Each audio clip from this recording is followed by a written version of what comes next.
এক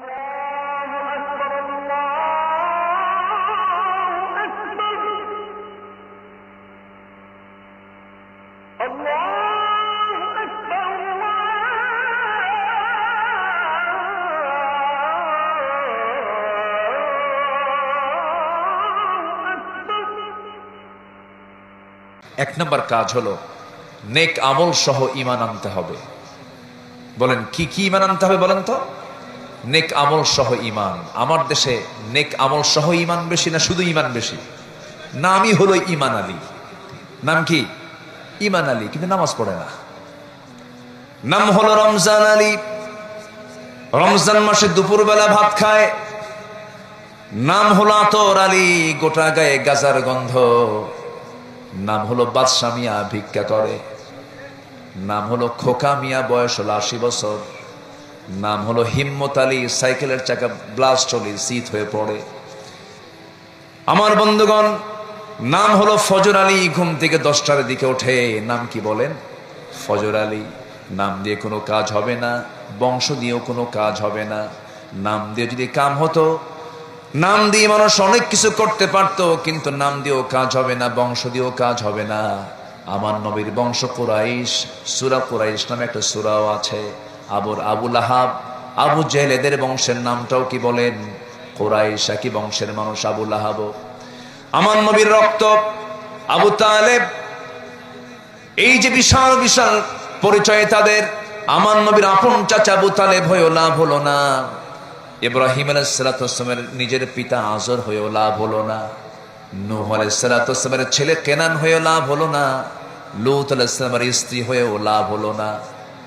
কারণ তাদের কোনো মূল্য হবে না আল্লাহর আদালতে। কারণ বংশ দিয়া, টাকা দিয়া, পয়সা দিয়া, সম্মান সম্ভ্রম দিয়ে কোনোদিন আল্লাহর কাছে মূল্যায়ন হবে না। আল্লাহর কাছে মূল্যায়ন হবে ইন্না খালাকনাকুম মিন যাকারিন ওয়া উনসা ওয়া জাআলনাকুম শুউবান ওয়া ক্বাবাইলা লিতাআরাফু ইন্না আকরামাকুম ইনদাল্লাহি আতকাকুম। জোরে বলুন আল্লাহু আকবার। আল্লাহর কাছে সম্মান হলো সেই বান্দার সবচেয়ে সম্মানিত, যে বান্দা আল্লাহকে বেশি ভয় করে, যে ব্যক্তির নাকি ঈমান আছে, নেক আমল আছে। আল্লাহ সুন্দর করে 3টা জায়গায় বলছেন। এক জায়গায় বলছেন কি দেখেন, ইন্নাল্লাযীনা আমানু ওয়া আমিলুস সালিহাতি লাহুম জান্নাতুন তাজরি মিন তাহতিহাল আনহার যালিকাল ফাওজুল কাবীর। আরেক জায়গায় বলছেন ইন্নাল্লাযীনা আমানু ওয়া আমিলুস সালিহাতি কানাত লাহুম জান্নাতুল ফিরদাউসি নুজুলা খালিদিনা ফিহা লা ইয়াবগুনা আনহা হিওয়ালা। জোরে বলুন আল্লাহু আকবার।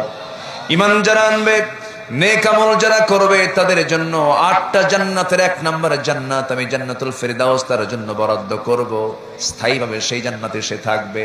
এবং আরেকটা আয়াতে সূরা বুরুজের শেষের দিকে আল্লাহ রাব্বুল আলামিন বলছেন, ঈমান এবং নেক আমল যারা করবে আমি তাদের জন্য এমন জান্নাত রেখে দেব যার নিচ দিয়ে নহর প্রবাহিত। জোরে কোন সুবহানাল্লাহ।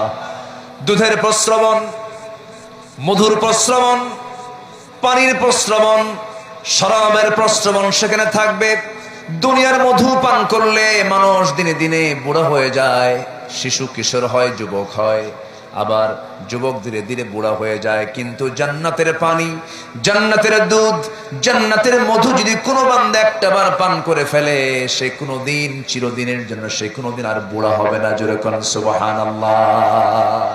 সেই জান্নাত কি সবাই পেতে চান? সবাই কি সেই জান্নাত লাভ করতে চান? তাহলে জান্নাতের লাইনই থাকতে হবে। আল্লাহ কবুল করুন। জোরে বলি আমিন।